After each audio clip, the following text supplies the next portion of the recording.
Hébreux chapitre 9, verset 27, il est réservé aux hommes de mourir une seule fois, après quoi vient le jugement. Frère, sœur, entends-tu cette parole comme une alarme céleste qui frappe aux portes de ton âme? Que se passe-t-il quand le souffle quitte ton corps? Où va ton âme? Est-ce l'oubli, l'errance ou une grande rencontre? Ce mystère effraie beaucoup, mais pour l'enfant de Dieu, il contient une promesse de gloire. Car la mort n'est pas la fin, elle est un passage, un dévoilement, une convocation divine. Ce message est un appel, il est temps de regarder au-delà du visible, d'écouter ce que le ciel murmure à ceux qui marchent avec Christ.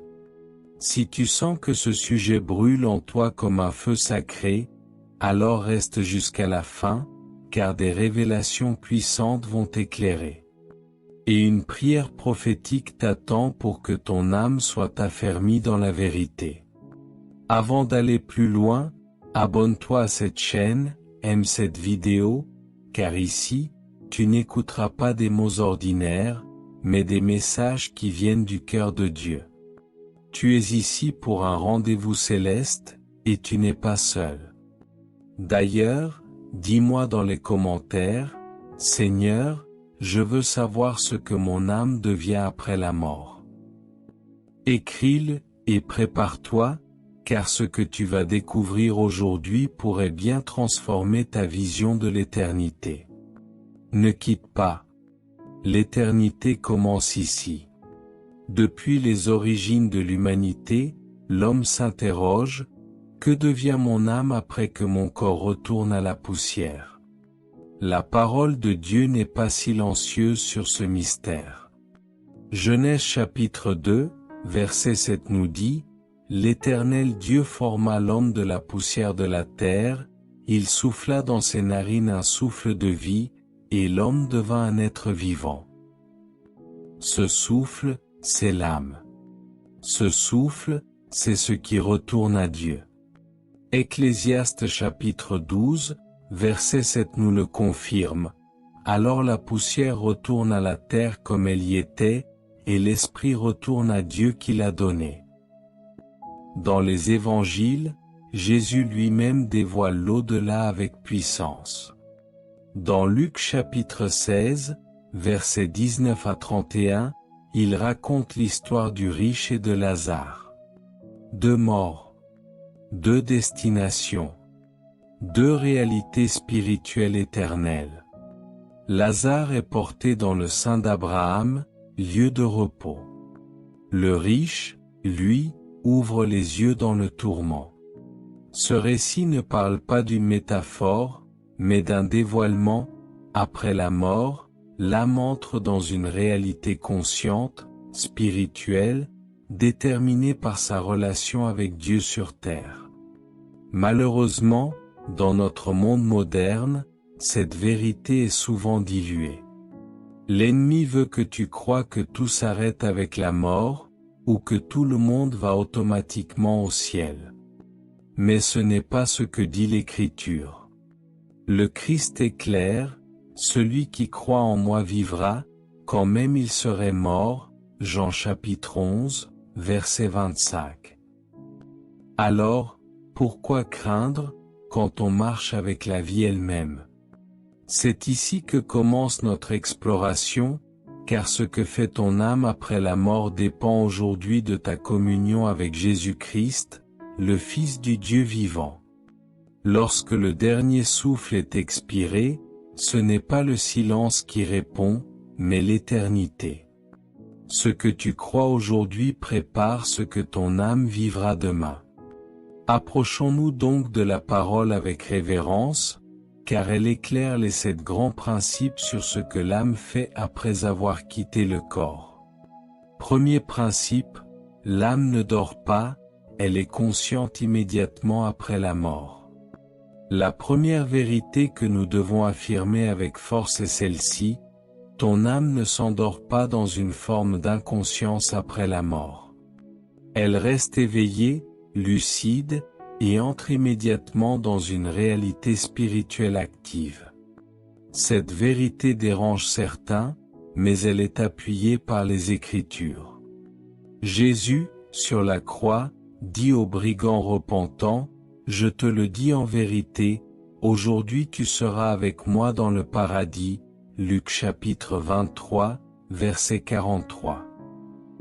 Jésus ne dit pas demain, ni après la résurrection, mais aujourd'hui. C'est le moment même où le cœur cesse de battre que l'âme entre dans un face-à-face avec Dieu. Dans le récit de Lazare et du riche, Jésus ne décrit pas un sommeil d'âme, mais une conscience claire. Le riche voit, parle, ressent la souffrance. Lazare, lui, est consolé. Ce n'est donc pas une attente passive, mais une rencontre directe avec la réalité spirituelle. Cette vérité est capitale, car elle montre que la préparation à la mort ne peut pas être différée. Ce que tu crois maintenant détermine ce que tu expérimenteras dans les premières secondes après ta mort. C'est pourquoi 2 Corinthiens chapitre 5, verset 8 déclare, « Nous sommes pleins de confiance, et nous aimons mieux quitter ce corps et demeurer auprès du Seigneur. » Il n'y a pas de pause entre les deux. Pas d'intervalle vide. Soit l'âme entre dans la présence glorieuse de Dieu, soit elle est éloignée de cette lumière. Refuse les doctrines qui disent que l'âme dort ou s'éteint. L'ennemi utilise ces mensonges pour endormir ta vigilance spirituelle. Mais toi, enfant de Dieu, sois éveillé, car ton âme est destinée à la présence de Dieu. Prépare-toi dès aujourd'hui, car ce que tu feras de Jésus maintenant décidera de ce que ton âme fera après. Deuxième principe, l'âme entre immédiatement dans un lieu déterminé où soit de repos, soit de tourment. Après la mort, il n'y a pas de zone grise, pas d'attente nébuleuse, pas de deuxième chance. L'Écriture est claire, l'âme est dirigée vers une destination précise. Et cette destination n'est pas choisie au hasard, mais selon la relation que l'homme a entretenue avec Dieu sur terre. La parole nous présente 2 réalités spirituelles post-mortem, le repos pour ceux qui ont cru et marché avec Dieu, et le tourment pour ceux qui ont rejeté la lumière. Souviens-toi du témoignage du riche et de Lazare dans Luc chapitre 16. Le riche meurt, et l'Écriture dit, il fut enseveli. Et dans le séjour des morts, il leva les yeux, étant en proie au tourment. Pendant ce temps, Lazare, l'homme humble et rejeté, est emporté dans le sein d'Abraham, un lieu de paix et de consolation. Ce contraste est frappant. Il ne s'agit pas d'un jugement final, mais d'un état provisoire dans l'attente de la résurrection finale. Pourtant, la séparation est déjà établie. Et elle est irréversible. Matthieu chapitre 25, verset 46 l'exprime encore plus fort, « Et ceux-ci iront au châtiment éternel, mais les justes à la vie éternelle. » Ces paroles ne sont pas figuratives. Elles sont éternelles, redoutables et glorieuses à la fois. Celui qui est mort en Christ est accueilli dans un lieu préparé, un avant-goût du ciel, une paix que le monde n'a jamais connue. Celui qui est mort sans Christ est séparé, dans un lieu de douleur et de regret.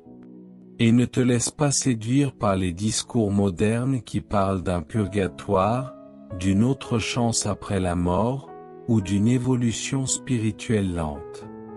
Ces doctrines ne viennent pas de Dieu, elles viennent de l'esprit du mensonge. Hébreux chapitre 9, verset 27 le rappelle, « Il est réservé aux hommes de mourir une seule fois, après quoi vient le jugement. » Ce principe doit réveiller ton esprit. Il t'appelle à l'urgence. Tant que tu vis, tu choisis. Après, tu récoltes. L'âme va là où elle s'est préparée à aller. Et l'Esprit de Dieu t'enseigne aujourd'hui que si tu vis pour Christ, tu n'as rien à craindre. Le ciel t'attend, préparé par celui qui t'aime. Mais si tu ignores ce salut, sache que l'éternité ne changera pas pour toi. Ta destination sera celle que tu auras choisie par ton obéissance ou ta rébellion. Troisième principe, le jugement personnel débute immédiatement après la mort. Lorsque l'âme quitte le corps, elle entre dans un face-à-face sacré et inévitable avec le Créateur. C'est ce que l'on appelle le jugement particulier.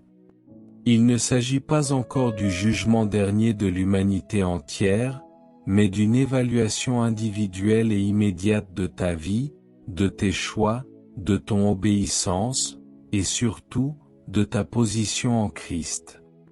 Ce jugement détermine l'état temporaire de l'âme jusqu'à la résurrection finale.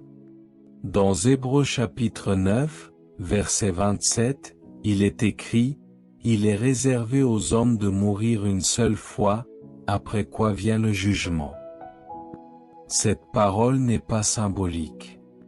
Elle est claire, nette, tranchante. Ce jugement n'attend pas une date ultérieure. Il suit immédiatement la mort. L'âme est convoquée devant Dieu et confrontée à la vérité de sa vie. 2 Corinthiens chapitre 5, verset 10 confirme cela, car il nous faut tous comparaître devant le tribunal de Christ, afin que chacun reçoive selon le bien ou le mal qu'il aura fait, étant dans son corps.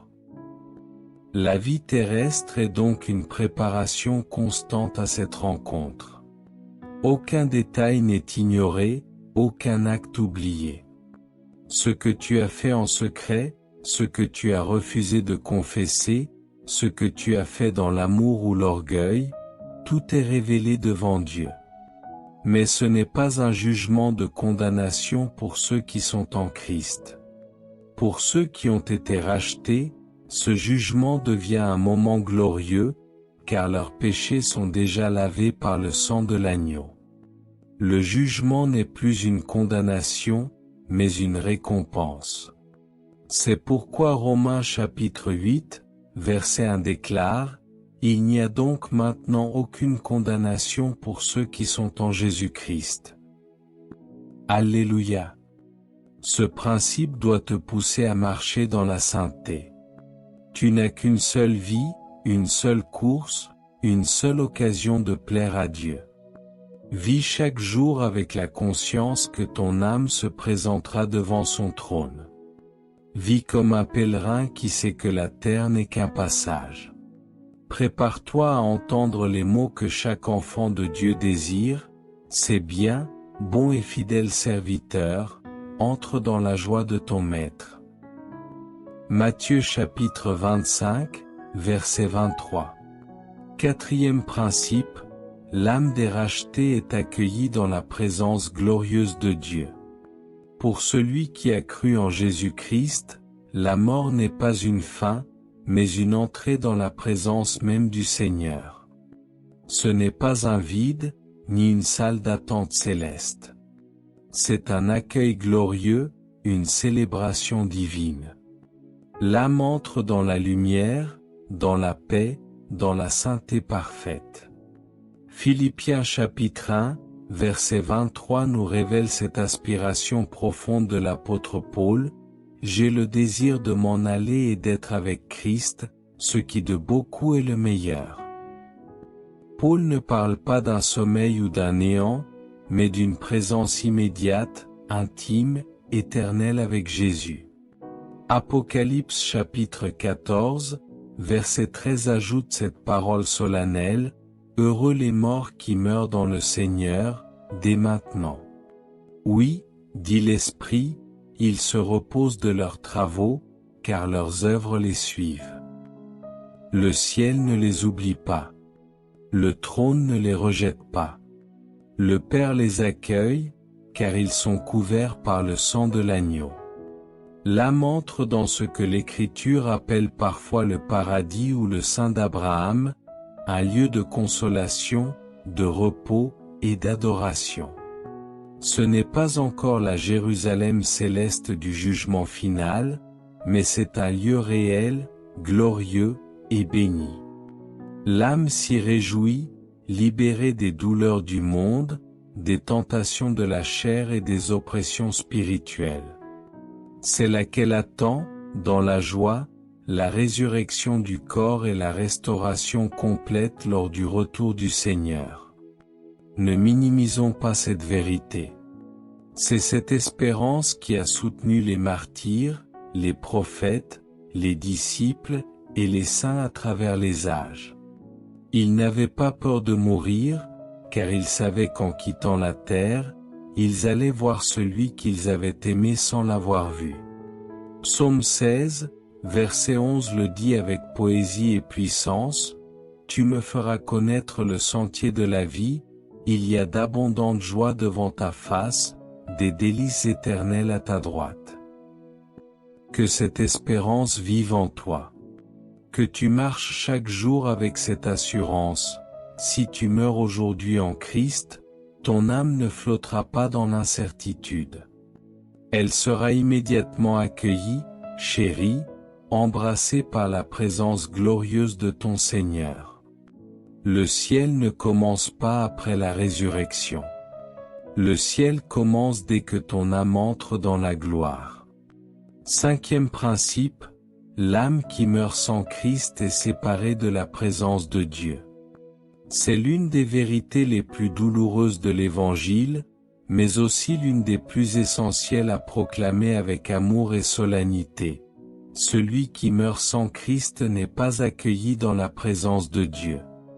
Il est séparé. Non pas parce que Dieu rejette, mais parce que l'homme a refusé la lumière.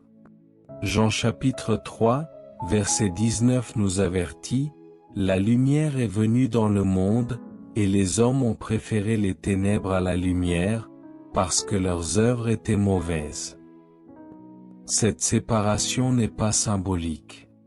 Elle est réelle, consciente, et profondément spirituelle.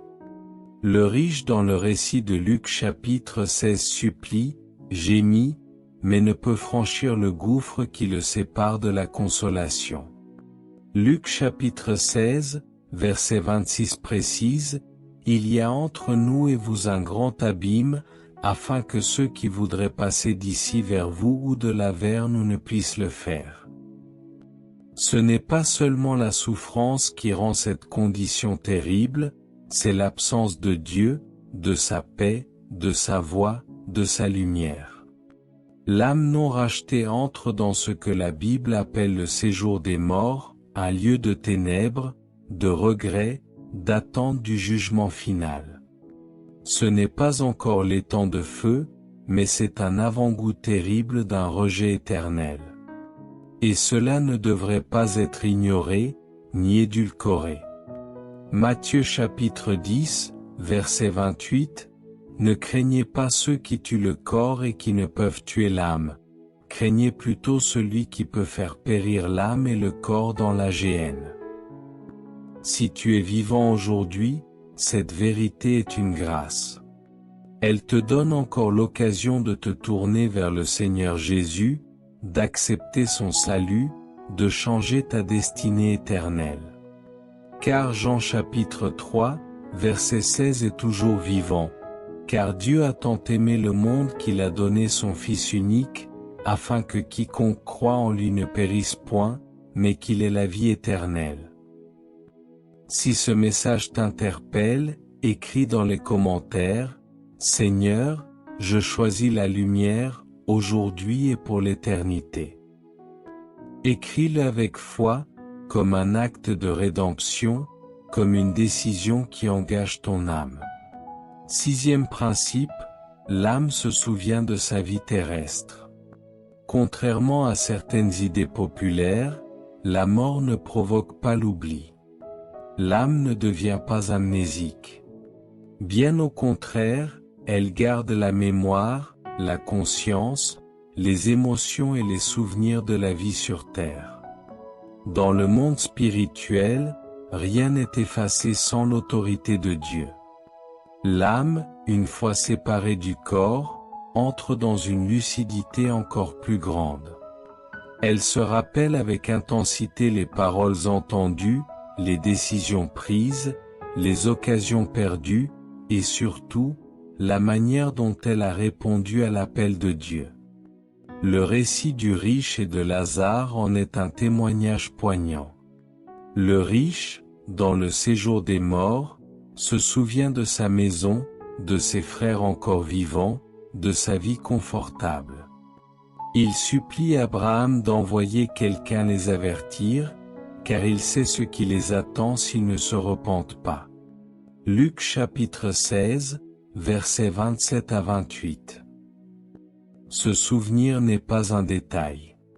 Il est une source de regret profond, un poids spirituel pour ceux qui n'ont pas marché avec Dieu.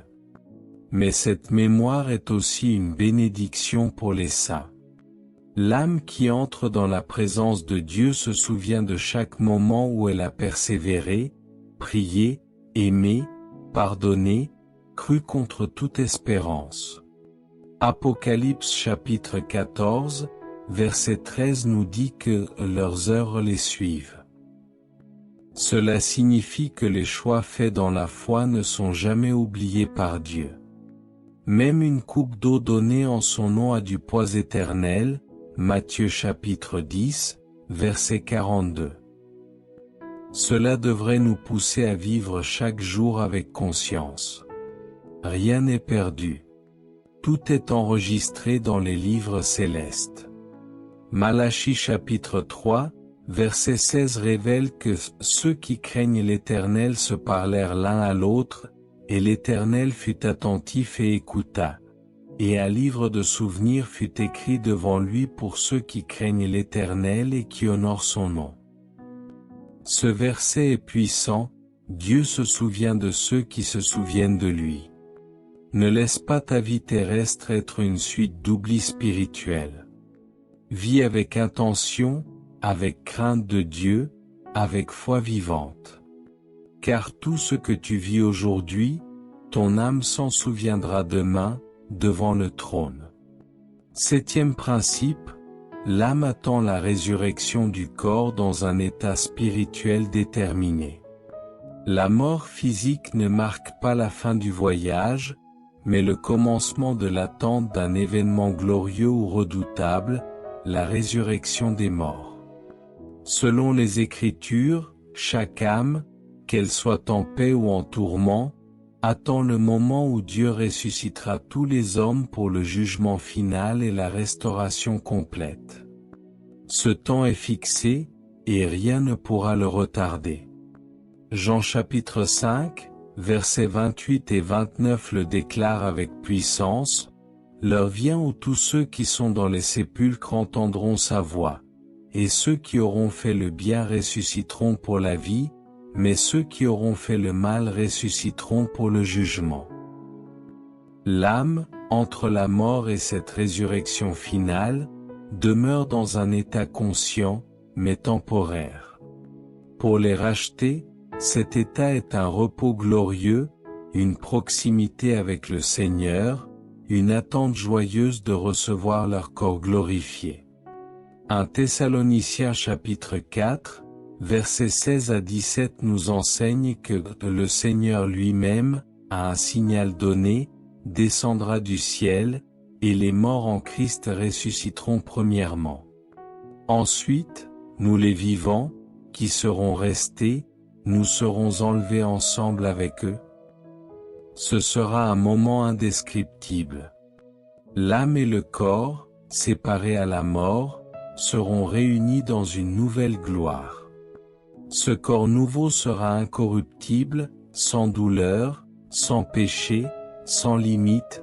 1 Corinthiens chapitre 15, versets 52 à 53. Et ceux qui auront vécu loin de Dieu, eux aussi ressusciteront, mais dans un corps voué à la honte éternelle. Daniel chapitre 12, verset 2. C'est pour cela que l'Écriture insiste, ce que tu fais aujourd'hui de ton corps, de ta foi, de ton âme, a des répercussions éternelles. Tu n'es pas un simple esprit enfermé dans une coquille. Tu es une créature de gloire, appelée à revêtir l'immortalité ou à subir la séparation éternelle selon ton alliance avec Christ. Ne te laisse pas distraire. L'attente de l'âme n'est pas une rêverie céleste. C'est une préparation intense à un jour redoutable et glorieux, celui où le roi des rois prononcera ton nom. Et que tu sois dans le repos ou dans le regret, tu ne pourras pas fuir ce jour. Que ton âme soit prête, affermie, sanctifiée, car bientôt, très bientôt, la trompette sonnera. Jusqu'ici, nous avons levé le voile sur des principes fondamentaux concernant l'état de l'âme après la mort. Mais la parole ne s'arrête pas là. Il existe des vérités cachées, des mystères réservés à ceux qui cherchent avec un cœur pur. Approchons-nous maintenant de la révélation profonde, là où l'Esprit dévoile l'invisible. Vérité cachée numéro 1, l'âme fidèle reçoit un vêtement de gloire dès son entrée dans l'éternité. Dans le royaume de Dieu, rien n'est laissé au hasard, même dans l'au-delà. L'un des trésors les plus méconnus mais puissamment révélés dans les Écritures est celui-ci. Dès que l'âme entre dans la présence de Dieu, elle est revêtue d'un vêtement spirituel de gloire, un habit céleste préparé pour les saints. Dans Apocalypse chapitre 6, verset 11, il est écrit à propos des âmes des martyrs, il leur fut donné à chacun une robe blanche, et il leur fut dit de se tenir en repos encore un peu de temps. Cette robe blanche n'est pas un symbole poétique. Elle est réelle, spirituelle, céleste. Elle représente la pureté, la justice, l'honneur donné par Dieu à ceux qui ont triomphé dans la foi. C'est le signe visible de l'approbation divine. Ésaïe chapitre 61, verset 10 éclaire aussi ce mystère, « Il m'a revêtu des vêtements du salut, il m'a couvert du manteau de la justice. » Le vêtement de gloire est un témoignage. Il crie dans le monde invisible que cette âme appartient à Dieu, qu'elle a été rachetée, qu'elle est digne d'entrer dans les lieux célestes. Ce vêtement n'est pas seulement une récompense, il est une protection contre l'accusation de l'ennemi. C'est le manteau de justification, le sceau de sainteté. Dans le monde spirituel, les vêtements ont une valeur. Les anges, les créatures célestes, tous reconnaissent l'âme selon ce qu'elle porte. L'âme revêtue de lumière est reconnue comme héritière du royaume. C'est pourquoi Jésus, dans la parabole du festin des noces, Matthieu chapitre 22, chasse celui qui est entré sans habit de noces. Car dans le ciel, on ne peut pas tricher. On ne peut pas emprunter la justice des autres. Il faut être couvert par le manteau que Dieu donne. As-tu ce vêtement? As-tu reçu la robe du salut? Vis-tu dans la sanctification quotidienne? Ce vêtement ne s'achète pas. Il est donné à ceux qui se sont lavés dans le sang de l'agneau, Apocalypse chapitre 7, verset 14. L'âme fidèle ne monte pas nue dans l'éternité. Elle entre comme une épouse préparée pour l'époux, couverte de gloire et de lumière.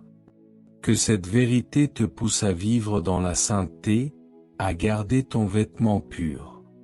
Car un jour, tu paraîtras devant le trône, et tu ne pourras pas t'y présenter sans ce vêtement. Vérité cachée numéro 2, l'âme entre dans une adoration éternelle et consciente devant le trône de Dieu. Lorsque l'âme du croyant entre dans la présence de Dieu, elle ne reste pas dans un état passif d'attente. Non, elle est introduite dans le sanctuaire céleste, là où résonne une adoration éternelle, pure, puissante. Ce n'est pas une simple musique ou une ambiance de paix. C'est un mouvement sacré, une célébration sans fin où les rachetés unissent leur voix avec les anges, les anciens et les êtres vivants pour exalter l'agneau. Apocalypse chapitre 7, versets 9 à 10 décrit cette scène glorieuse. Après cela, je regardai, et voici, il y avait une grande foule, que personne ne pouvait compter, de toute nation, de toute tribu, de tout peuple, et de toute langue. Ils se tenaient devant le trône et devant l'agneau, revêtus de robes blanches, et des palmes à la main. Et ils criaient d'une voix forte, « Le salut est à notre Dieu qui est assis sur le trône, et à l'agneau. » Ce n'est pas une vision future. C'est une réalité spirituelle actuelle. Dès que l'âme est libérée du corps, elle rejoint cette adoration céleste. Dans le ciel, il n'y a pas de silence froid. Il y a des chants. Il y a des proclamations. Il y a des genoux fléchis, des fronts prosternés, des couronnes jetées aux pieds du roi. Apocalypse chapitre 4, verset 10 dit que les 24 anciens se prosternent devant celui qui est assis sur le trône, et ils jettent leurs couronnes devant le trône. Et l'âme rachetée s'unit à eux. C'est une vérité oubliée par beaucoup, l'adoration ne s'arrête pas à la mort, elle s'intensifie. Ici sur terre, nous chantons avec foi. Là-haut, nous chantons avec révélation. Ici, nous adorons sans voir. Là-haut, nous adorons en le voyant. L'âme ne dort pas. Elle chante. Elle s'unit à la grande symphonie de la gloire. C'est pourquoi Jésus dit dans Jean chapitre 4, verset 23, « Les vrais adorateurs adoreront le Père en esprit et en vérité. Ce sont là les adorateurs que le Père demande. » Même après la mort, l'adoration continue, en esprit, devant le trône. Si tu es un vrai adorateur sur cette terre, alors tu ne seras pas étranger au ciel. Car ton âme connaît déjà la voix du trône. Et quand elle entrera là-haut, elle reconnaîtra la mélodie. L'éternité pour les saints, c'est une offrande d'amour ininterrompue. C'est la communion suprême entre l'âme rachetée et le cœur du Père. Vérité cachée numéro 3, l'âme du juste reçoit la révélation complète de Christ et de ses mystères. Sur cette terre, même avec la foi la plus ardente, notre connaissance reste partielle. Nous connaissons en partie, nous prophétisons en partie, nous discernons en partie. Mais lorsque l'âme quitte le corps et entre dans l'éternité, elle entre aussi dans une connaissance parfaite, une révélation totale. Ce que l'œil n'a pas vu, ce que l'oreille n'a pas entendu, ce qui n'est jamais monté au cœur de l'homme, tout cela est dévoilé d'un coup à l'âme justifiée. L'apôtre Paul l'écrit puissamment dans 1 Corinthiens chapitre 13, verset 12, « Aujourd'hui nous voyons au moyen d'un miroir, d'une manière obscure, mais alors nous verrons face à face. Aujourd'hui je connais en partie, mais alors je connaîtrai comme j'ai été connu. » L'âme découvre enfin celui qu'elle a tant aimé sans jamais le voir. Elle contemple sa face. Elle perçoit les mystères cachés du royaume, les secrets du trône, les profondeurs de la grâce, la sagesse de Dieu manifestée à travers les âges. Là, il n'y a plus de doute. Plus de questions sans réponse. Plus de combat de compréhension. L'âme entre dans la pleine lumière, celle de la connaissance divine. Et cette révélation n'est pas froide ou intellectuelle. Elle est vivante, brûlante, glorieuse. L'âme n'étudie plus Dieu, elle le voit. Elle ne prie plus dans la foi, elle parle avec lui. Job chapitre 42, verset 5 l'annonce avec puissance. Mon oreille avait entendu parler de toi, mais maintenant mon œil t'a vu. Ce moment de révélation est la récompense des fidèles. Chaque douleur, chaque attente, chaque prière non exaucée sur terre trouve sa réponse dans ce face-à-face. L'âme découvre pourquoi certaines choses sont arrivées, pourquoi Dieu a agi comme il l'a fait, pourquoi certaines prières ont été différées. Rien n'est oublié. Tout est révélé dans la lumière de Christ.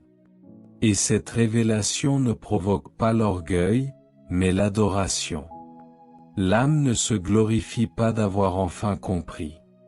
Elle tombe encore plus bas devant le trône, écrasée par la grandeur de Dieu, embrassée par l'amour de Jésus. Ésaïe chapitre 33, verset 17, « Tes yeux verront le roi dans sa beauté. » Voilà ce qui attend ceux qui persévèrent. Ce n'est pas une théorie, c'est une promesse. Ta foi ici-bas te conduit là-haut vers une révélation totale. Et cette vision de Christ transformera ton âme pour l'éternité. Vérité cachée numéro 4. L'âme fidèle reçoit une assignation spirituelle dans l'au-delà. Ce que beaucoup de croyants ignorent, c'est que l'âme ne flotte pas sans but dans le ciel. Elle ne reste pas inactive, suspendue dans l'attente du grand jour. Non. Le royaume de Dieu est un royaume d'ordre, de mission, de service, même dans l'éternité. Dès son arrivée dans la gloire, l'âme fidèle reçoit une assignation céleste, un rôle, une responsabilité, une fonction qui glorifie Dieu dans l'éternité. Apocalypse chapitre 22, verset 3 nous révèle que ses serviteurs le serviront. Même après la mort, le service continue. Mais ce n'est plus le service dans la fatigue ou dans le combat. C'est un service parfait, pur, spirituel, offert dans la lumière et dans la joie. Certains adorent continuellement, d'autres veillent, d'autres annoncent encore la gloire du Christ dans les cieux. C'est un mystère que l'on entrevoit dans l'Apocalypse et dans les visions prophétiques, mais c'est une réalité certaine. L'éternité n'est pas l'inactivité. Elle est divine responsabilité. Souviens-toi de la parabole des talents dans Matthieu chapitre 25. À celui qui a été fidèle, le maître dit, « C'est bien, bon et fidèle serviteur. Tu as été fidèle en peu de choses, je te confierai beaucoup, entre dans la joie de ton maître. » Cette promesse n'est pas seulement terrestre. Elle s'accomplit aussi dans les cieux. La fidélité sur la terre prépare une fonction dans le royaume éternel. Luc chapitre 19, verset 17 ajoute, « Tu as bien fait, bon serviteur. Parce que tu as été fidèle en très peu de choses, reçois le gouvernement de 10 villes. » Ce langage peut sembler étrange. 10 villes? Un règne céleste?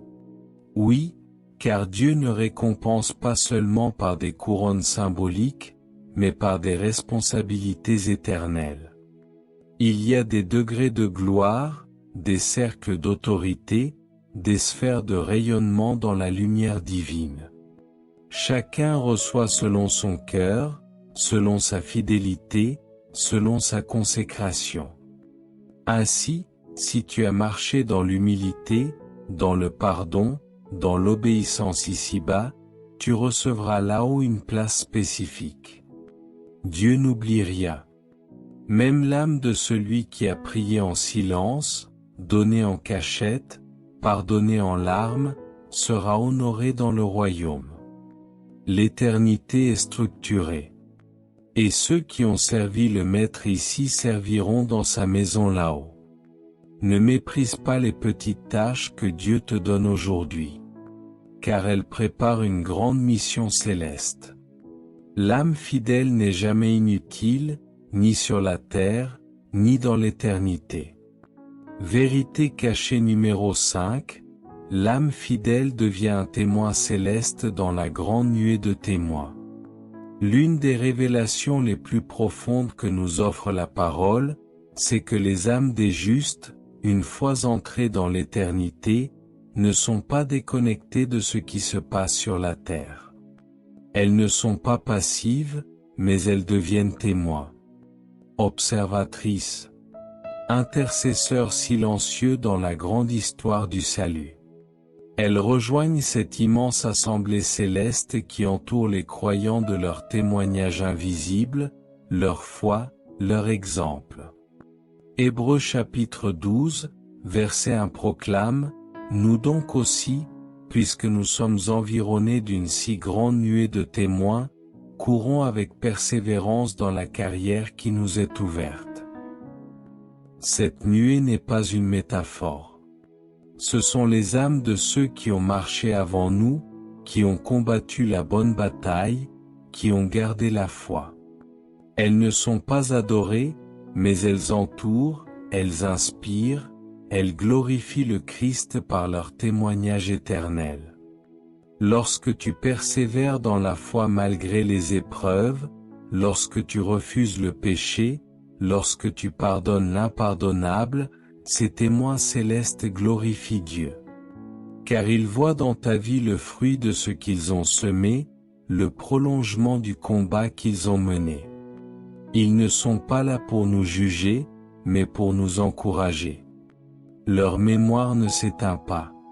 Leur flamme continue de brûler, et Dieu la maintient allumée.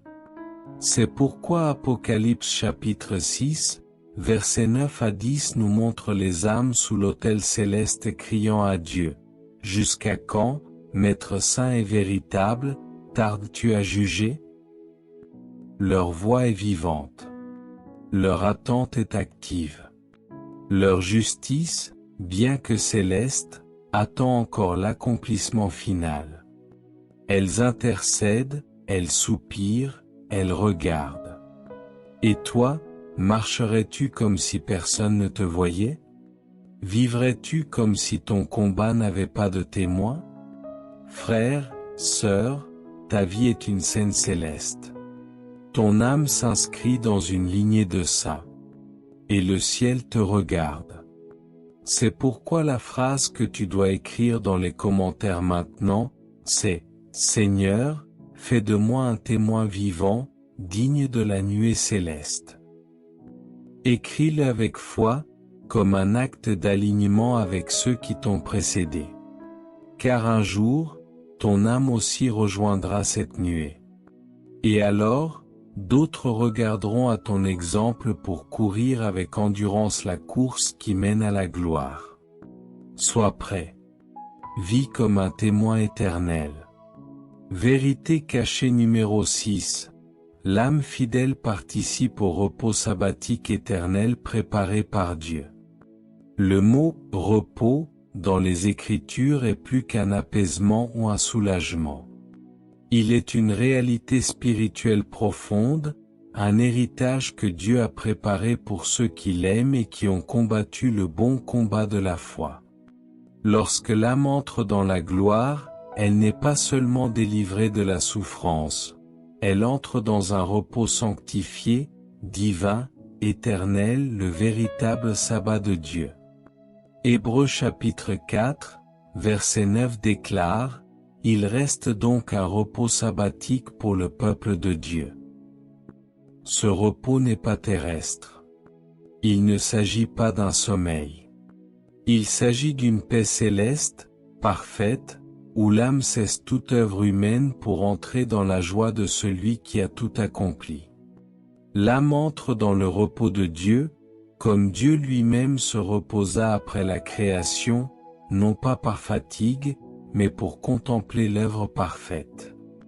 Apocalypse chapitre 14, verset 13 ajoute, « Heureux les morts qui meurent dans le Seigneur, afin qu'ils se reposent de leurs travaux. » Ce repos est le couronnement de l'endurance, le salaire de la fidélité, le repos du pèlerin qui a traversé le désert de cette vie et qui arrive enfin à la cité céleste.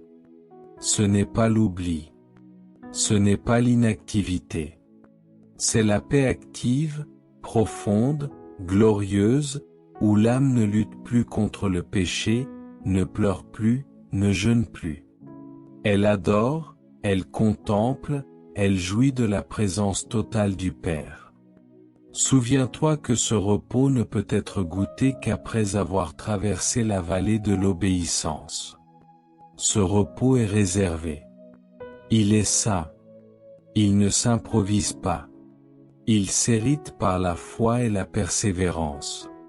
Hébreux chapitre 4, verset 11 exhorte, « Efforçons-nous donc d'entrer dans ce repos, afin que personne ne tombe en donnant le même exemple de désobéissance. » Ce repos est une promesse, mais il est aussi un lieu de présence, un lieu de sécurité éternelle. Ce repos, c'est l'âme qui cesse de gémir.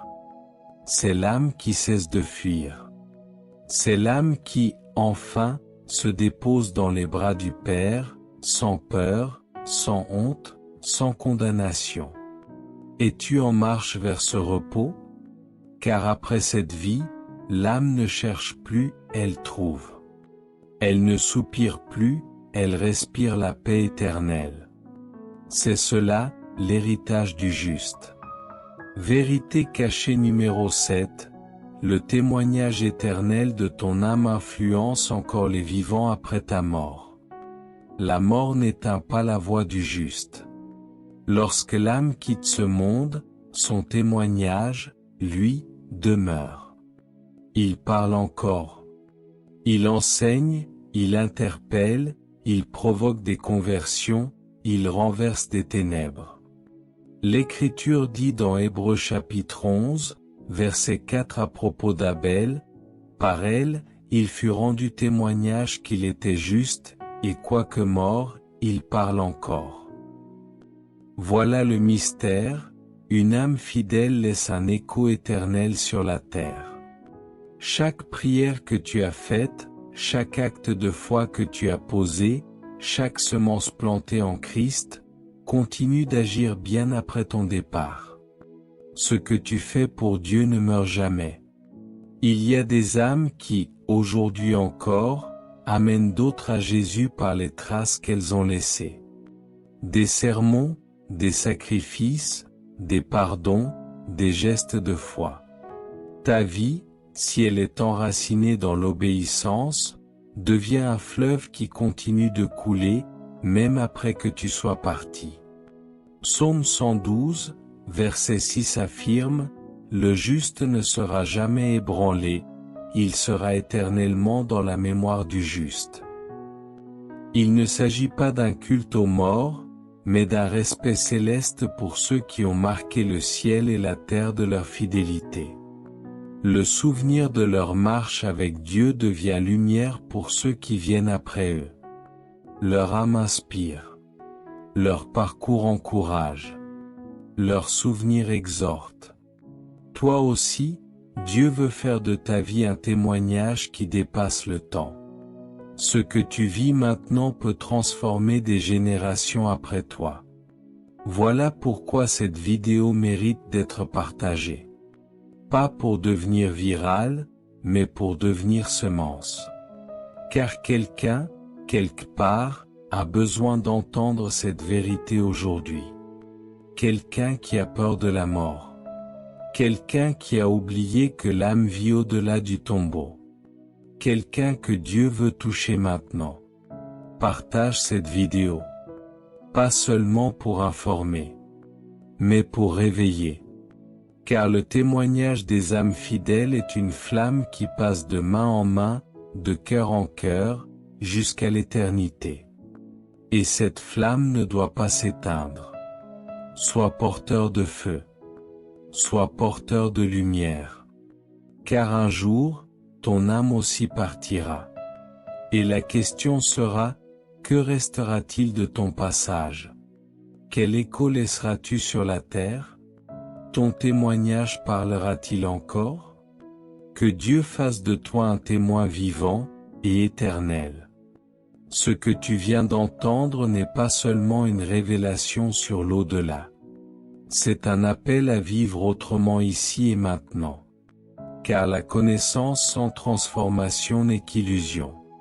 Entrons maintenant dans la dimension de l'application, où la vérité devient chair, et où ta marche avec Christ prend une nouvelle profondeur, un nouvel engagement, une nouvelle vie.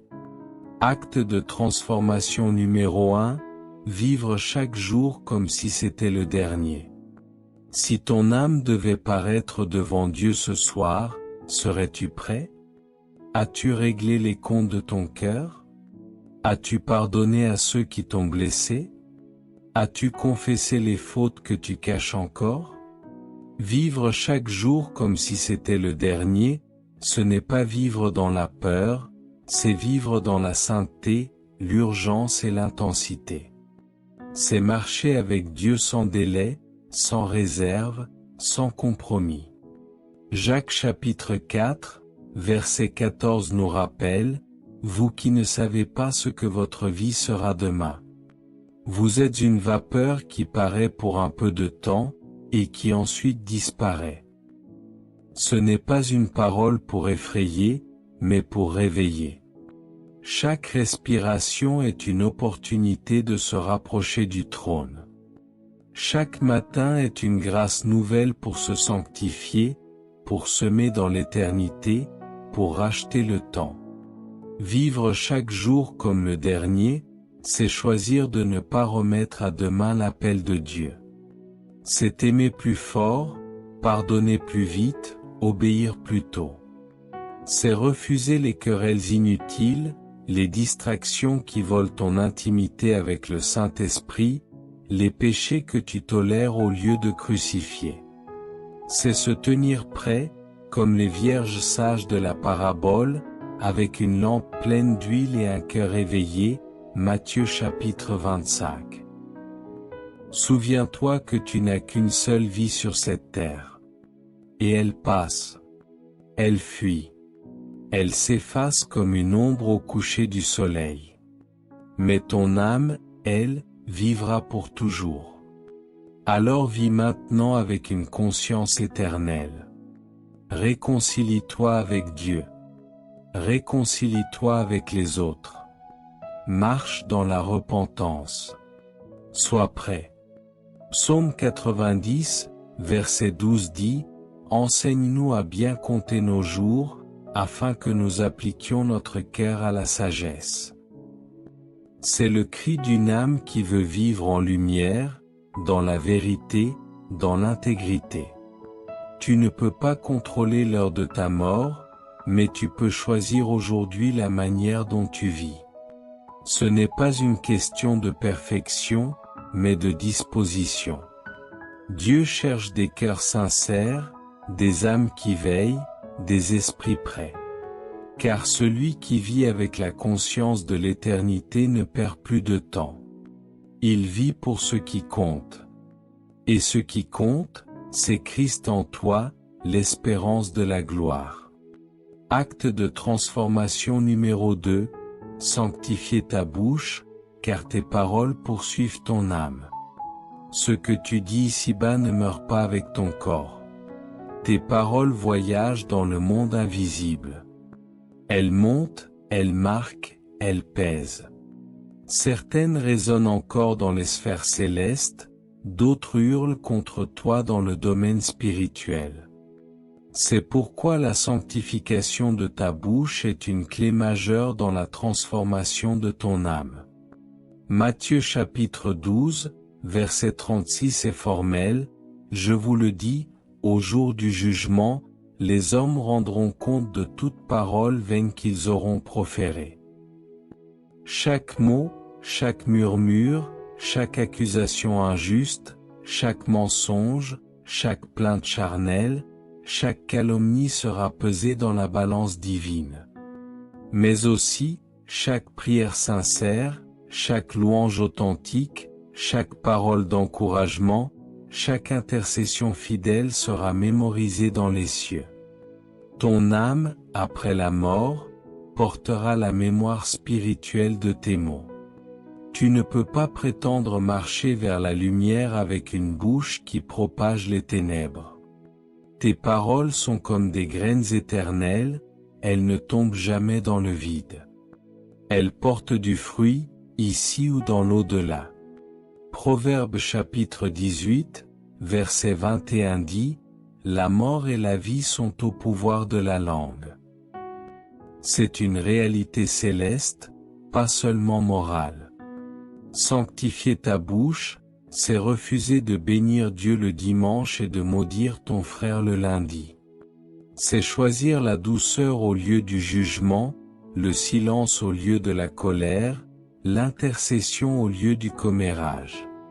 C'est pleurer devant Dieu pour chaque mot injuste que tu as prononcé. C'est demander au Saint-Esprit de mettre un sceau sur tes lèvres. Comme David l'a prié, « Éternel, mets une garde à ma bouche, veille sur la porte de mes lèvres. » Psaume 141, verset 3. Ta langue est le miroir de ton âme. Et si tu veux que ton âme soit revêtue de gloire dans l'éternité, commence par purifier ta bouche dans le présent. Les anges entendent ce que tu dis. Le ciel l'enregistre. Et l'enfer s'en nourrit aussi, si tu lui laisses accès. Choisis la vie. Choisis de parler avec sagesse, avec vérité, avec crainte de Dieu. Souviens-toi que le Christ a dit, ce sont les choses qui sortent de la bouche qui souillent l'homme. Matthieu chapitre 15, verset 11, si tu veux une âme pure après la mort, commence par une bouche sanctifiée pendant la vie. Acte de transformation numéro 3, construire des œuvres qui te suivront dans l'éternité. Sur cette terre, on cherche souvent à bâtir des monuments visibles, des maisons, des entreprises, des projets personnels. Mais ce que l'Écriture te révèle, c'est que seules les œuvres spirituelles traversent le voile de la mort. L'or, l'argent, les diplômes, les réussites humaines, tout cela reste ici-bas. Mais l'amour que tu as semé, les âmes que tu as gagnées, les actes de justice que tu as accomplis, la fidélité silencieuse dans l'épreuve, tout cela te suivra jusque devant le trône. Apocalypse chapitre 14, verset 13 est catégorique. Heureux les morts qui meurent dans le Seigneur, afin qu'ils se reposent de leurs travaux, car leurs œuvres les suivent. Elles les suivent. Elles ne les précèdent pas. Elles ne les abandonnent pas. Elles marchent avec eux, comme une armée invisible de semences éternelles venues témoigner devant le juge. Ce que tu fais dans le secret est vu par le Père. Quand tu donnes sans que personne ne sache, quand tu pries sans chercher à être acclamé, quand tu choisis l'intégrité au lieu du compromis, quand tu pardonnes même sans excuse, tu construis une mémoire éternelle. Matthieu chapitre 6, verset 20 dit, « Amassez-vous des trésors dans le ciel, où ni la teigne ni la rouille ne détruisent, et où les voleurs ne percent ni ne dérobent. » Cela signifie que tu peux investir dans l'éternité dès maintenant. Chaque jour est une opportunité d'accumuler des œuvres qui auront une valeur dans le ciel. Des œuvres façonnées dans l'amour, la vérité, la foi, la justice. Ce ne sont pas les plus grandes œuvres en apparence qui comptent. C'est la qualité du cœur. 1 Corinthiens chapitre 3, versets 13 à 14 précise que le feu éprouvera la qualité de chaque œuvre, et que seuls les matériaux éternels subsisteront. Ne perds pas ton temps avec ce qui brûlera. Construis avec ce qui restera. Vis pour plaire à Dieu, et non aux hommes. Car un jour, ton œuvre sera exposée. Et l'âme fidèle ne rougira pas, car elle aura semé dans la justice. Pose-toi cette question, que suis-je en train de bâtir qui me suivra après ma mort? Si tu n'as pas encore commencé, commence aujourd'hui. Car il n'est jamais trop tôt pour semer dans l'éternité. Mais il peut être trop tard. Acte de transformation numéro 4. Cultiver une intimité réelle avec le Saint-Esprit maintenant, pour reconnaître sa présence après la mort. L'un des plus grands chocs de l'âme après la mort, c'est de se retrouver en face d'une présence qu'elle n'a jamais connue. Beaucoup parlent de Dieu, prient Dieu, mais ne le connaissent pas intimement. Et quand leur âme quitte le corps, elle entre dans un royaume dont elle ignore les voies, l'atmosphère, les lois.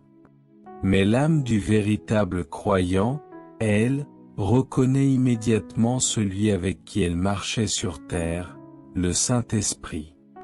Jean chapitre 14, versets 16 à 17 nous enseigne que Jésus a prié le Père pour qu'il nous donne un autre consolateur, afin qu'il demeure éternellement avec vous, l'Esprit de vérité, vous le connaissez, car il demeure avec vous, et il sera en vous.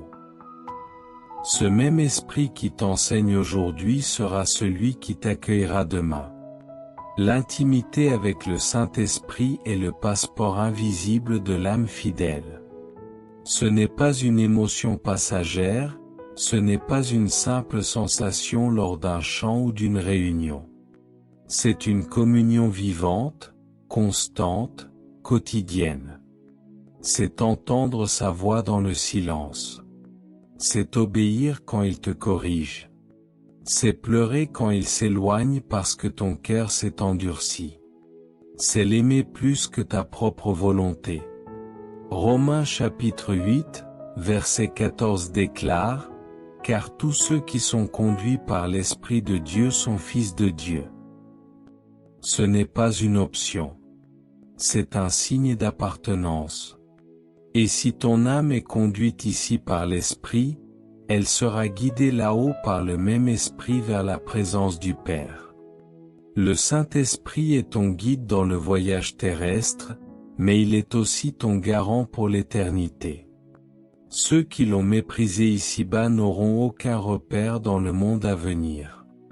Ils entreront dans un silence qu'ils ne reconnaîtront pas. Mais ceux qui ont marché avec lui, entendu sa voix, goûté sa paix, vécu sous son autorité, ceux-là entreront dans une familiarité céleste immédiate. Ne laisse pas ta relation avec le Saint-Esprit être superficielle. Il est la personne divine qui façonne ton âme pour l'éternité. Cherche-le. Parle-lui. Honore-le. Et quand ton âme quittera ton corps, tu ne seras pas perdu, car une voix te dira, « Viens, je te connais. Tu es à moi. » Acte de transformation numéro 5, choisir la crainte de Dieu comme gouvernail de ton âme. Ce qui oriente la vie d'un homme détermine aussi le destin de son âme. Et dans un monde où tout pousse à suivre ses émotions, ses envies, sa vérité, Dieu t'appelle à vivre selon sa crainte. Pas la peur. La crainte de Dieu, c'est le respect profond, l'honneur révérencieux, la conscience aiguë de sa présence dans chaque décision. C'est le gouvernail invisible qui maintient ton âme sur le chemin étroit, même quand personne ne regarde. Proverbe chapitre 14, verset 27 le dit puissamment, « La crainte de l'Éternel est une source de vie, pour détourner des pièges de la mort. » Celui qui craint Dieu échappe à l'orgueil, au compromis, à la chute. Il bâtit sa maison sur le roc. Il ne vit pas pour plaire aux hommes, mais pour être approuvé par celui qui lit les cœurs. Dans Ecclésiaste chapitre 12, verset 13, après avoir sondé toute la vanité de la vie humaine, le sage conclut ainsi, « Crains Dieu et observe ses commandements. » C'est là ce que doit faire tout homme. L'âme qui meurt sans avoir cultivé cette crainte est une âme qui s'égare. Car elle n'a jamais appris à écouter la voix qui avertit, qui corrige, qui protège. La crainte de Dieu ne t'enferme pas.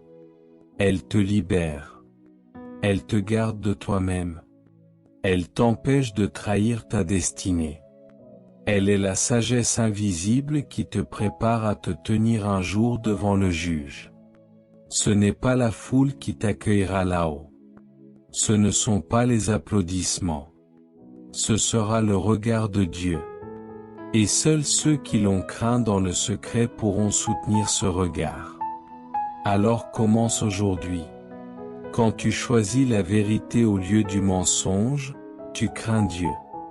Quand tu refuses le compromis, même si cela coûte, tu crains Dieu. Quand tu pries au lieu de critiquer, quand tu bénis au lieu de maudire, quand tu pardonnes au lieu de te venger, tu montres que ton âme est gouvernée par le ciel. Et si ce message résonne dans ton cœur, écris dans les commentaires, « Seigneur, que la crainte de ton nom soit le gouvernail de mon âme. » Écris-le comme une prière, comme une déclaration de guerre contre la tiédeur et l'orgueil. Car sans la crainte de Dieu, l'âme se perd. Mais avec elle, l'âme marche droite, vers la gloire.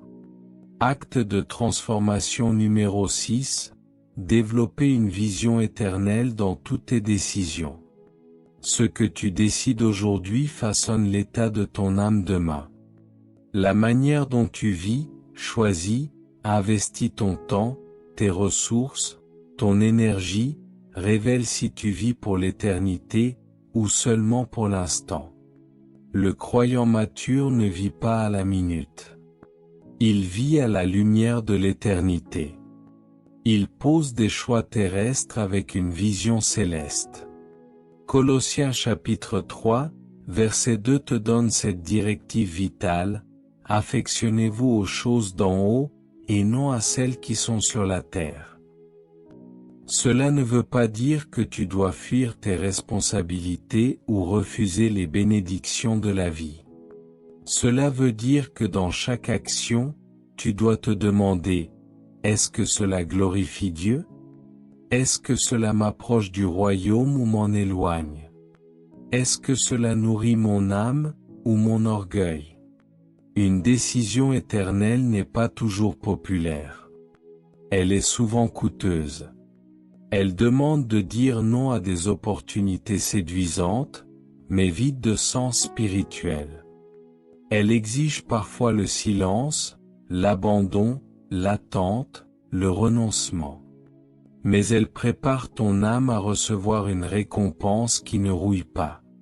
2 Corinthiens chapitre 4, verset 18 t'appelle à regarder, non point aux choses visibles, mais à celles qui sont invisibles, car les choses visibles sont passagères, et les invisibles sont éternelles. Ce que tu construis avec une vision éternelle ne sera jamais perdu. Tes choix faits dans l'intégrité, tes décisions prises dans la prière, ton obéissance quand c'était difficile, tout cela bâtit un héritage céleste.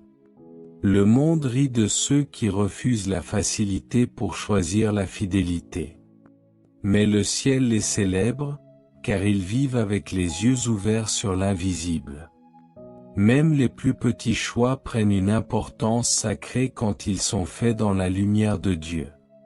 Acheter, parler, aimer, servir, enseigner, refuser, tout devient spirituel quand ton cœur est tourné vers l'éternité. Le monde prend des décisions avec ses désirs. Le disciple, lui, décide avec les promesses de Dieu. Ce n'est pas compliqué. C'est un choix quotidien. Fixe tes yeux sur ce qui ne passera jamais. Et ton âme sera affermie, même dans les tempêtes. Car celui qui vit avec une vision éternelle n'est pas dérouté par les vents du monde. Il sait où il va, et pourquoi il vit. Acte de transformation numéro 7. apprendre à mourir chaque jour à soi-même pour vivre éternellement avec Christ. Il n'y a pas de résurrection sans croix. Il n'y a pas de gloire éternelle sans renoncement quotidien. La transformation de ton âme commence ici, dans le lieu secret où tu choisis de ne plus vivre pour toi-même, mais pour celui qui est mort et ressuscité pour toi. Mourir chaque jour à soi-même, ce n'est pas se haïr, c'est se libérer de ce qui empêche ton âme de s'attacher pleinement à Dieu. Luc chapitre 9, verset 23, « Si quelqu'un veut venir après moi, qu'il renonce à lui-même, qu'il se charge chaque jour de sa croix, et qu'il me suive. » C'est un appel quotidien, un choix volontaire, une marche contre la chair, contre l'orgueil, contre l'égoïsme.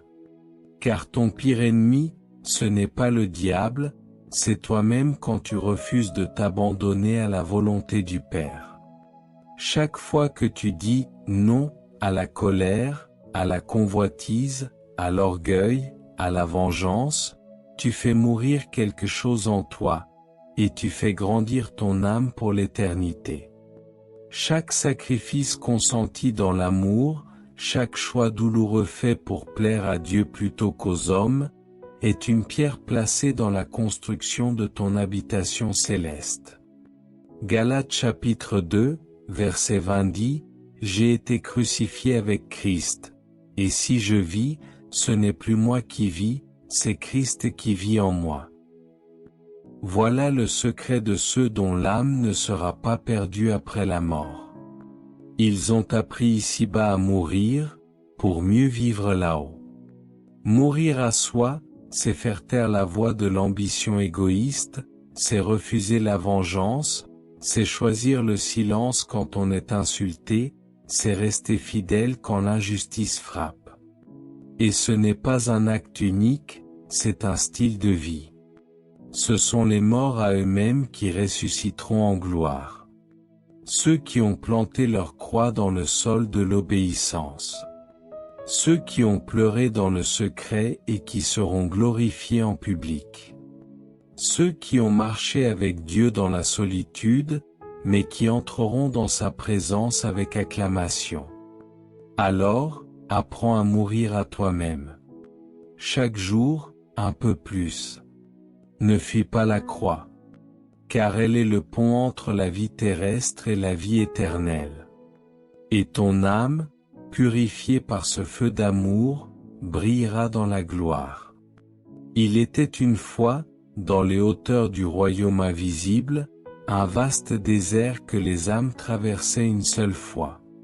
Ce lieu n'était ni la terre, ni le ciel, c'était le passage.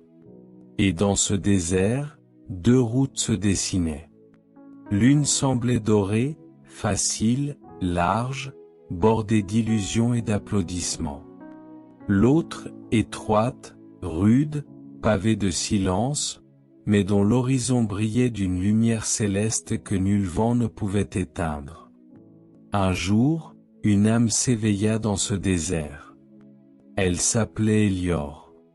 Elle venait de quitter la terre, et ses souvenirs flottaient encore dans son cœur comme des échos fragiles. Devant elle, deux guides se présentèrent. L'un était vêtu de brume.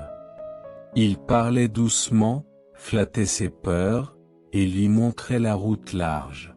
« Viens, lui dit-il, tu as bien vécu, tu n'as fait de mal à personne, tu mérites le repos. » L'autre guide, silencieux mais rayonnant, portait une couronne d'épines. Il ne parlait pas beaucoup, mais son regard transperçait l'âme. Élior hésita. La route large l'attirait par son confort, par sa promesse d'une gloire facile. Mais il se souvint, sur la terre, une fois, dans une chambre secrète, il avait entendu cette voix, « Je suis le chemin, la vérité et la vie. » Ce murmure résonna soudain dans le désert. Élior se tourna alors vers le guide silencieux et choisit la route étroite. Le voyage fut difficile. À chaque pas, ses œuvres étaient pesées. Les paroles oubliées sur terre devenaient des rochers à franchir. Les pardons refusés formaient des rivières sombres à traverser.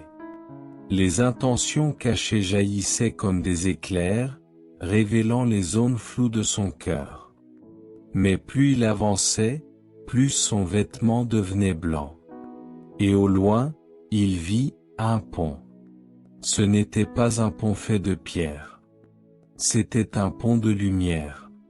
Suspendu dans le vide, entre la fin du désert et le royaume éternel. Et là, au seuil de ce pont, le guide silencieux s'arrêta. Il prit la main d'Hélior et dit, « Jusqu'ici, je t'ai conduit. Mais c'est maintenant ton âme qui doit traverser. » Hélior, tremblant, fit un pas. Le pont s'illumina sous son pied. À chaque pas, une parole qu'il avait crue sur terre brillait sous lui.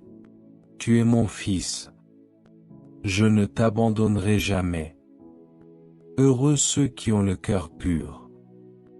Arrivé au milieu du pont, Hélior entendit des voix. C'étaient celles de ceux qui l'avaient béni sans le savoir. Des enfants qu'il avait nourris. Une veuve à qui il avait tendu la main. Un frère qui l'avait relevé. Ces voix formaient une mélodie, et cette mélodie l'aida à traverser jusqu'à l'autre rive. Et quand il mit le dernier pied sur le sol du royaume, une lumière plus brillante que 1000 soleils l'enveloppa. Et une voix, que son âme reconnaissait au plus profond, dit, « Tu as combattu le bon combat. Entre dans la joie de ton maître. » Et Hélior pleura, non de tristesse, mais de paix. Car enfin, il était chez lui. La parabole du voyageur et du pont de lumière n'est pas une fable pour adoucir la peur de la mort. C'est un miroir prophétique, un appel divin à préparer ton âme. Car ce pont existe. Ce désert est réel. Et ce jugement personnel, cette traversée solitaire entre ici et l'éternité, chacun l'affrontera. Ce qui sauva Hélior, ce ne furent pas ses mérites, mais sa foi vivante, son obéissance sincère, et l'amour qu'il avait semé sans le savoir. Voilà ce qui forge la marche vers la gloire. Et maintenant, après avoir entendu la vérité, viens, applique-la. Il ne suffit pas d'être ému. Il faut se transformer. Voici comment ta foi peut devenir une clé puissante pour ton éternité. Acte de transformation numéro 8, servir avec fidélité même quand personne ne regarde. Le royaume ne mesure pas ta grandeur par l'impact visible de tes œuvres, mais par la fidélité invisible de ton cœur. Jésus a dit dans Matthieu chapitre 6, verset 4, « Ton Père, qui voit dans le secret, te le rendra. » Si tu sers pour être vu, entendu, applaudi, alors tu perdras ta récompense. Mais si tu sers quand personne ne regarde, ton âme grandit dans le silence, et le ciel te marque.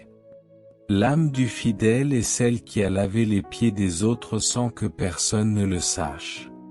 Qui a pardonné sans le dire. Qui a jeûné sans l'afficher. Ce sont ces âmes que Dieu élève dans l'éternité. Servir en silence est un sacrifice d'adoration, une offrande pure. Quand tu nettoies l'Église, que tu intercèdes à genoux pour les autres, que tu visites les malades dans l'ombre, le ciel entend. Et ses œuvres t'attendront de l'autre côté. Acte de transformation numéro 9. Réconcilier ton passé pour libérer ton futur éternel. Beaucoup marchent avec des chaînes invisibles, des blessures non traitées, des fautes jamais confessées. Et ces choses, bien que spirituelles, pèsent sur l'âme comme des fardeaux. Mais Dieu t'appelle à la réconciliation. Car rien d'impur n'entrera dans le royaume. 1 Jean chapitre 1, verset 9 te rassure, si nous confessons nos péchés, il est fidèle et juste pour nous les pardonner et pour nous purifier de toute iniquité. Ne laisse pas les erreurs du passé devenir des prisons éternelles. Apporte-les à la croix. Demande pardon. Pardonne à ceux qui t'ont détruit. Coupe les liens avec les pactes du monde. Car une âme libre est une âme qui a réglé ses dettes spirituelles. Ne pars pas avec des chaînes. Entre dans l'éternité avec une robe blanche, lavée par le sang de Jésus. Acte de transformation numéro 10, restez éveillés, car l'heure est plus proche que tu ne le crois. Romains chapitre 13, verset 11 déclare, « Cela importe d'autant plus que vous savez en quel temps nous sommes.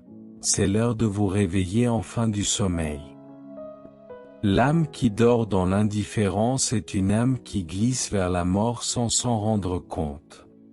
Le réveil spirituel est une urgence. Le monde crie, l'enfer s'agite, les ténèbres s'intensifient. Mais l'Esprit dit à l'Église, réveille-toi. Mets ta lampe en ordre. Remplis ton vase d'huile. Dépoussière ta Bible.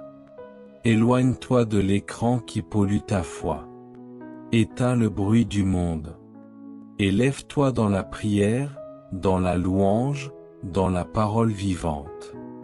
Car le Fils de l'homme vient à l'heure où tu ne penses pas. Sois de ceux qui veillent, et non de ceux qui dorment. Acte de transformation numéro 11, témoigner de Christ avec courage pour préparer d'autres âmes à l'éternité. Ton salut n'est pas fait pour être caché. Il est une lumière pour ceux qui marchent encore dans les ténèbres.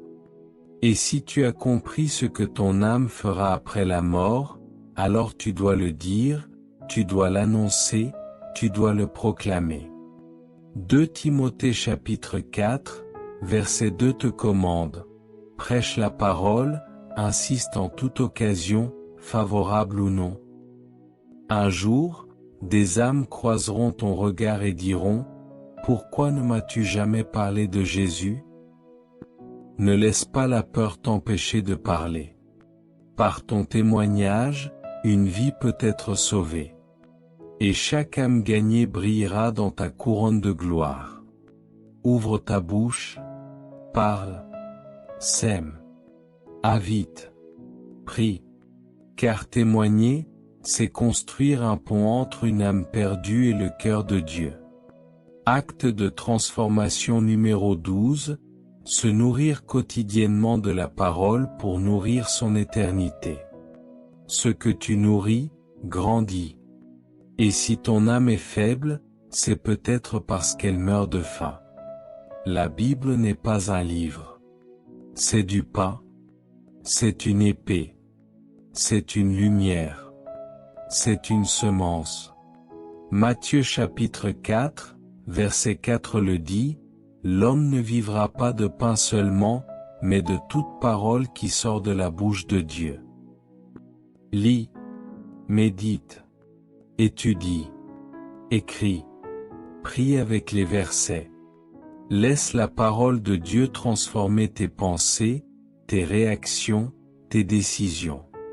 Ce que tu mets en toi façonne ce que ton âme deviendra après la mort. Un chrétien sans parole est une âme sans défense. Mais celui qui nourrit son esprit avec la vérité deviendra inébranlable, même devant la mort. Acte de transformation numéro 13, s'attacher à Jésus, non par religion, mais par amour. L'éternité ne reconnaît pas les habitudes religieuses. Elle reconnaît l'amour véritable. Le ciel n'est pas ouvert aux membres d'une dénomination, mais aux épouses de l'agneau. À ceux qui ont aimé Jésus de tout leur cœur, de toute leur âme, de toute leur force. Jean chapitre 15, verset 5, « Celui qui demeure en moi et en qui je demeure porte beaucoup de fruits. » Ta vie chrétienne doit cesser d'être un devoir. Elle doit devenir une passion. Aime-le. Parle lui. Marche avec lui. Désire-le plus que les bénédictions. C'est cet attachement intime qui sauvera ton âme. Car ceux qui aiment le Christ ne craignent plus la mort. Ils savent que ce n'est pas une perte, mais une rencontre. Phrase à commenter maintenant. Seigneur, je veux que mon âme te désire plus que la vie elle-même. Écris-la dans les commentaires comme un acte d'amour et de foi. Frère, sœur, tu viens d'entendre un message qui dépasse le cadre d'une simple vidéo. Ce n'est pas une leçon. C'est une convocation céleste.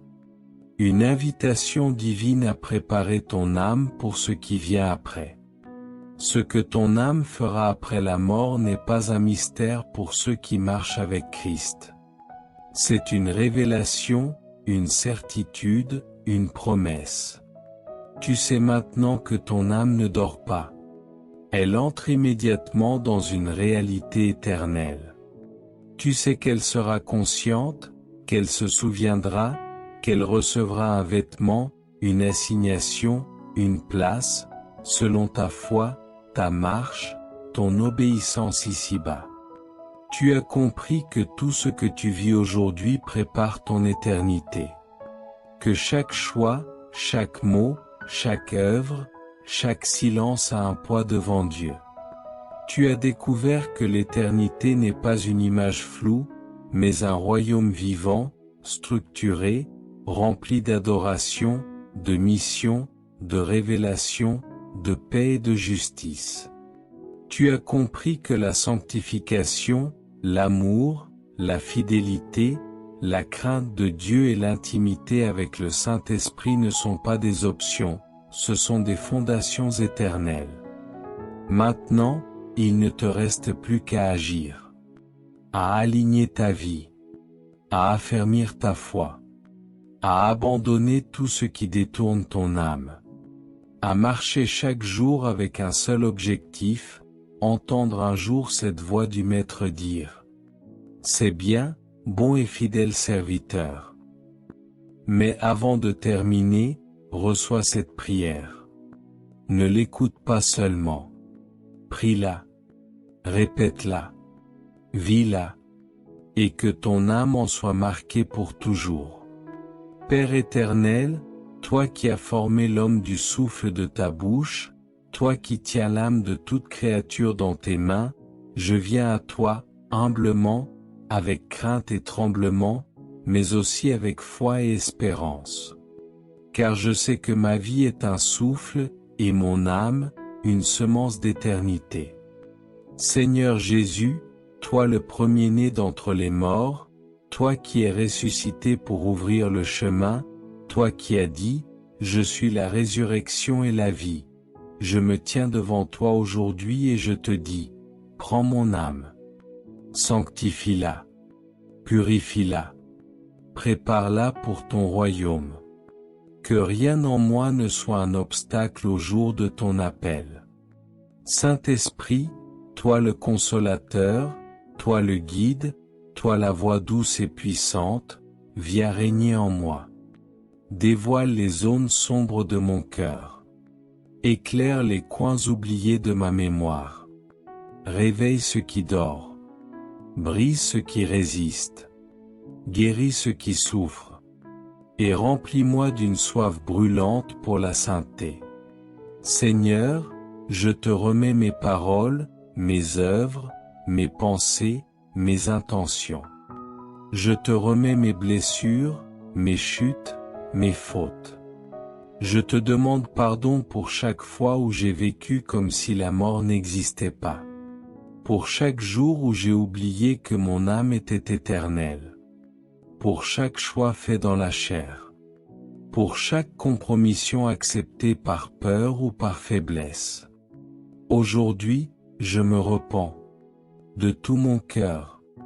Je déchire mon orgueil. Je renonce à la tiédeur. Je renonce à la religiosité. Et je choisis la vérité. La croix. Le chemin étroit. Je choisis la lumière, même si elle me dérange. Je choisis l'amour, même s'il me coûte. Je choisis la vie éternelle, même si cela signifie mourir à moi-même ici-bas. Seigneur, si mon âme devait quitter mon corps ce soir, je te supplie, accueille-moi. Ne me rejette pas. Que le sang de Jésus me couvre. Que ta miséricorde me parle. Que ta grâce me réponde. Et si tu me donnes encore des jours sur cette terre, alors fais de moi un témoin vivant. Que mon passage sur la terre laisse des semences pour le ciel. Je prie pour tous ceux qui écouteront ce message. Que leurs âmes soient saisies. Que leur foi soit réveillée. Que leur marche soit affermie. Qu'aucune âme ne soit perdue, mais que tous viennent à la connaissance du salut. Car c'est là ton cœur, ton plan, ton désir. À toi soit la gloire, maintenant et pour toujours. Au nom puissant de Jésus-Christ. Amen. Si cette vidéo a touché ton âme, partage-la. Pas pour les vues, mais pour les âmes. Il y a quelqu'un, quelque part, qui a besoin d'entendre cette vérité. Et si tu veux grandir encore dans ta marche avec Christ, abonne-toi à cette chaîne. Ici, nous ne parlons pas de religion. Nous marchons avec le Roi. Commente en une phrase. Mon âme est à Jésus, aujourd'hui et pour l'éternité. Et surtout, veille. Car ton âme est éternelle. Prépare-la.